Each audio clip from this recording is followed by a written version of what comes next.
Bonsoir patron, je suis arrivé plus tôt, et je déguste un gingéal bien frais, alors j'ai une grande question qui me trotte dans la tête. Bonsoir Camille, je t'écoute avec attention, prends ton temps et dis-moi ce qui te préoccupe ce soir. On parle partout des aliments ultra transformés, mais je ne sais pas exactement ce que cela veut dire, et j'aimerais comprendre sans me perdre dans les détails compliqués. On va faire simple et clair. Un aliment ultra transformé est un produit fabriqué avec beaucoup d'ingrédients industriels et des procédés qui transforment fortement la structure de l'aliment. Donc ce n'est pas seulement une question d'ajouter du sucre ou du sel, c'est surtout une façon de fabriquer qui change le produit en profondeur. Oui, on parle souvent d'additifs, d'arômes, d'édulcorants, d'émulsifiants, et surtout d'une perte de la structure naturelle qui aide normalement notre corps à gérer la satiété. J'aime bien quand tu dis structure, parce que je vois la différence entre une pomme et un biscuit qui font trop vite en bouche. C'est une image utile, la pomme a des fibres, de l'eau, une matrice qui oblige à mâcher et qui envoie des signaux de satiété au cerveau. Alors que le biscuit ultra transformé se mange presque sans effort, et on en reprend sans y penser, c'est ça qui me fait un peu peur.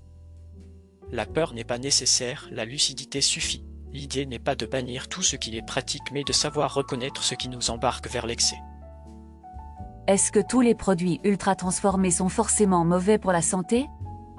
Il faut être juste, les études montrent des associations avec certains risques, mais la vie réelle demande de la nuance et de l'adaptation. J'ai besoin d'exemples concrets pour ne pas me perdre dans les principes. Prenons un petit déjeuner classique avec des céréales très sucrées, une boisson aromatisée et un yaourt de dessert très lisse. Tout cela se mange très vite et donne envie d'en reprendre. Je vois la scène du matin, jolie boîte colorée, cuillère qui court dans le bol, et hop c'est fini avant de sentir qu'on a vraiment mangé. Maintenant comparons avec des flocons d'avoine nature, un fruit entier et un yaourt nature, on mâche davantage et on ressent la satiété plus tôt et plus longtemps. Tu parles comme un chef d'orchestre, et je me rends compte que le rythme en bouge compte autant que la liste d'ingrédients. Le rythme est décisif parce que la vitesse à laquelle l'énergie arrive dans l'organisme influe sur la faim, l'attention et l'humeur. Est-ce que l'on peut apprendre à lire les étiquettes sans devenir une comptable anxieuse au supermarché? Oui, 2 gestes simples suffisent souvent, regarder la longueur de la liste d'ingrédients et se demander si la cuisine de la maison pourrait reproduire ce produit avec des gestes connus. Si la réponse est non, il y a des chances que ce soit très transformé. C'est ce que je retiens. Tu retiens l'essentiel, et tu peux aussi te demander si le goût te pousse à manger plus que ta faim sans que tu comprennes pourquoi. Cela m'arrive avec certains snacks qui semblent légers et disparaissent comme par magie, et je me sens encore faim après. C'est un signe, ces produits sont conçus pour être très agréables et très faciles à consommer, ce qui n'est pas un crime mais demande de la conscience. Je ne veux pas vivre dans la privation, je veux garder le plaisir, mais avec des repères fiables. Le plaisir est précieux, on va l'honorer avec des choix qui respectent ton palais, ton énergie et ton budget. Parle-moi de la cuisine quotidienne, je travaille tard, et parfois, je n'ai pas la force de cuisiner longtemps. On va créer une base courte et robuste, 2 sauces maison faciles, un lot de céréales cuites à l'avance, des légumes surgelés nature et des protéines simples prêtes à cuire. Tu tiens une formule, je sens que si la base est prête, je tombe moins dans le réflexe des produits très transformés. Exactement, le piège se referme surtout quand la faim est urgente, la solution est d'avoir des raccourcis propres et prêts.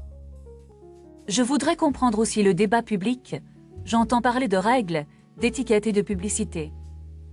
Certains pays ont mis en place des avertissements sur le devant des paquets et des limites pour la publicité destinée aux enfants, l'idée est d'aider le choix sans culpabiliser. Est-ce que ces mesures changent vraiment quelque chose dans l'assiette des gens? Les recherches montrent des améliorations de certains achats, mais le changement le plus solide vient quand l'école, la maison et le commerce bougent ensemble. Donc la clé est une alliance entre information, environnement et habitudes simples que l'on peut tenir sur la durée. C'est la clé, tu ne veux pas d'un sprint, tu veux une marche tranquille et joyeuse. Tu sais, j'aime marcher, et j'aime aussi quand tu traduis les grands mots en petits gestes, cela me rassure.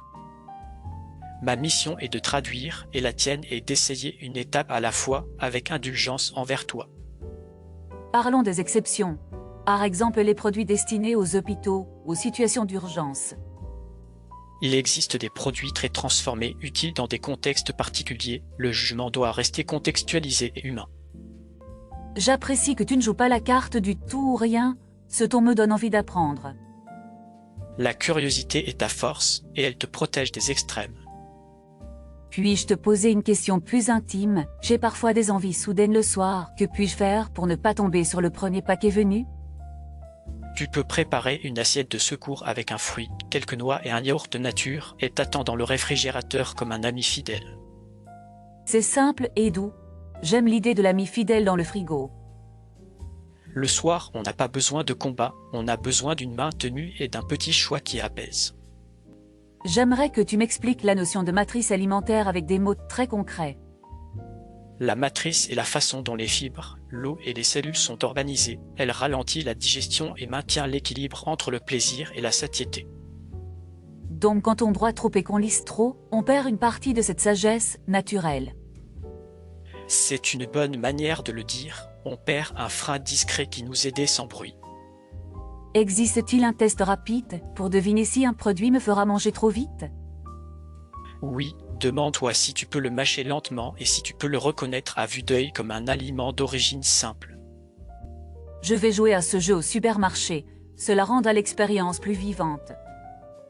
Le jeu est un allié sérieux, il transforme la contrainte en curiosité. On a parlé de la santé, mais qu'en est-il de l'argent et du temps? Je ne veux pas que manger mieux devienne un luxe. L'astuce est de construire des paniers raisonnables avec des aliments bruts abordables, légumineuses, œufs, légumes de saison, céréales complètes et quelques conserves simples. Je peux aussi cuisiner un peu plus et garder des parts au congélateur pour les soirs pressés. C'est une stratégie gagnante, tu transformes ton futur en le rendant plus facile. Je me demande si mes envies sont liées au stress. Parfois, je mange pour me calmer. C'est très humain. La nourriture est un langage affectif. Tu peux apprendre un autre geste apaisant avant d'ouvrir un paquet trop tentant. Comme respirer 2 minutes, écrire 3 lignes, boire un grand verre d'eau ou sortir marcher 5 minutes. Oui, ces gestes simples déplacent l'émotion et rendent le choix alimentaire plus libre. Tu as parlé d'additifs. Dois-je tous les craindre?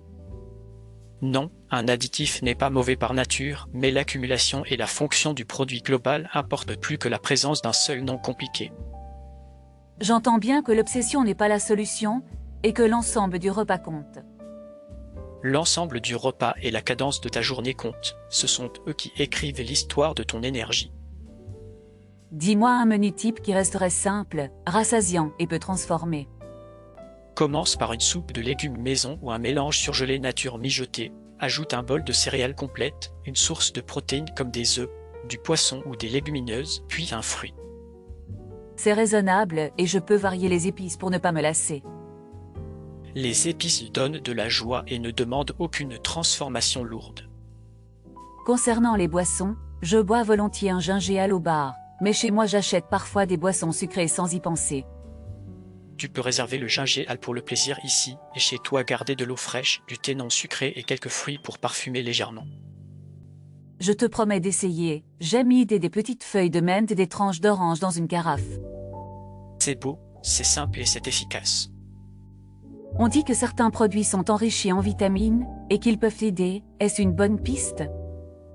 Cela dépend du contexte. L'enrichissement peut compenser une carence, mais il ne remplace pas la qualité globale du produit ni le rôle de la matrice. Je retiens que le cadre général prime, et que l'exception reste une exception. Tu progresses avec équilibre, c'est exactement ce dont on a besoin. Pourquoi ces produits prennent-ils autant de place dans nos vies modernes?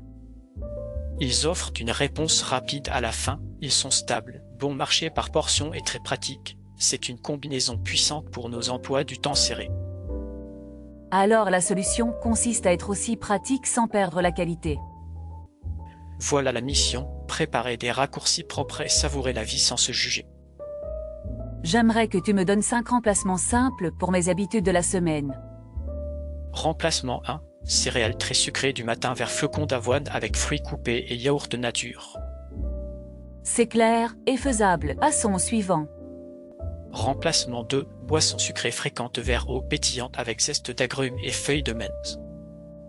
Je sens déjà la fraîcheur dans le verre, c'est très tentant.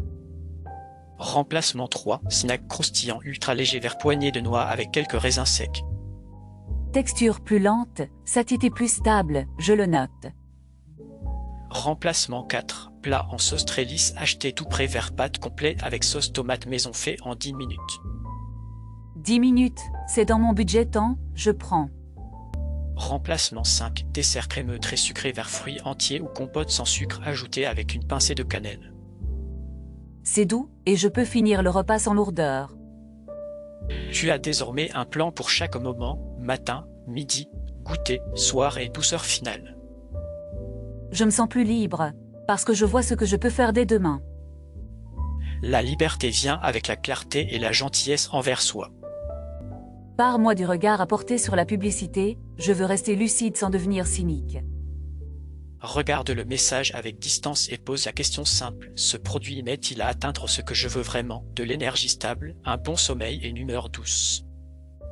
Si la réponse est non, je garde ma curiosité, mais je n'achète pas par réflexe. Tu transformes la tentation en question et la question en choix.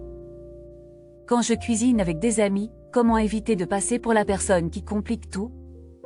Propose un plat joyeux et simple, un grand plat de légumes rôtis, une céréale parfumée et une sauce maison que tout le monde aime. Comme ça je fais plaisir sans donner de leçons, et je me régale aussi. Tu montres par l'exemple et tu laisses chacun libre, c'est la voie la plus contagieuse. Est-ce que l'on peut résumer l'approche en 3 phrases à garder en tête quand je fais mes courses? Première phrase, plus c'est proche de la cuisine maison, plus c'est simple à comprendre. Deuxième phrase, la liste d'ingrédients courte me facilite la vie et m'évite les excès.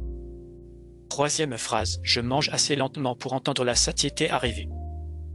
Ce triptyque est propre et élégant, je le collerai dans ma tête. Il tiendra dans ta poche mentale et te servira longtemps.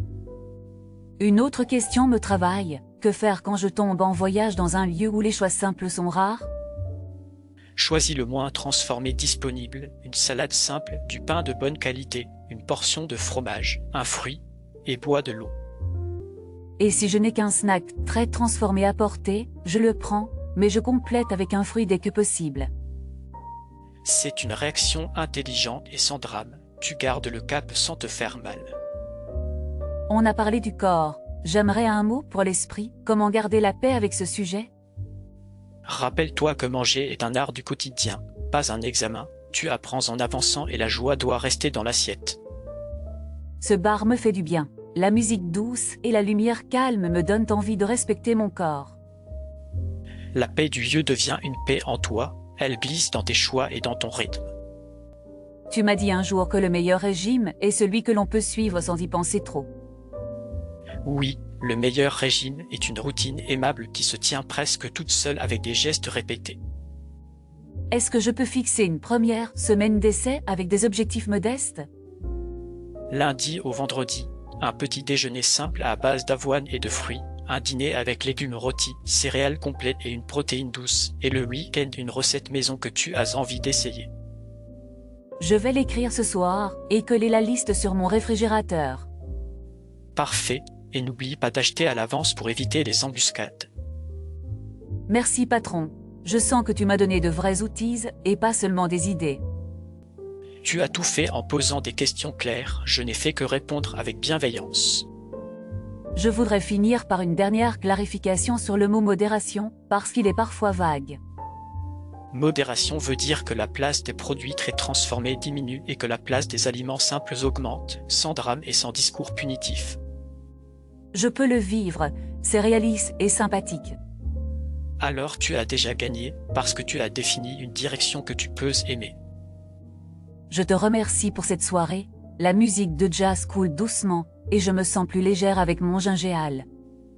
Je suis heureux de te voir apaisé, rentre tranquille et garde une pensée douce pour ton assiette de demain. Je reviendrai bientôt pour te raconter mes essais et mes petites victoires. Le bar t'attend, ta curiosité aussi, bonne nuit Camille. Et que la route te soit légère, prends soin de toi. Merci patron, je vais filer avant que la nuit ne soit trop avancée. Je me dis qu'il est tard, je devrais rentrer, et soudain je me rends compte que j'ai oublié mon portefeuille à la maison. Excusez-moi, vous qui êtes à côté au comptoir, est-ce que vous pourriez m'offrir ce gingembre? Je suis vraiment embêtée. Je sais que vous écoutiez depuis tout à l'heure. Si cette conversation vous a été utile, je vous en prie, dites oui. Merci infiniment. Pour contribuer, vous pouvez utiliser le QR code en bas à droite de la vidéo ou le lien dans la description. Profitez-en pour mettre un like, vous abonner et laisser un commentaire, cela nous aide beaucoup. Dans la description, vous trouverez aussi des liens vers d'autres séries, très différentes que nous produisons. Merci pour votre gentillesse, passez une belle nuit, et à très vite ici au bar.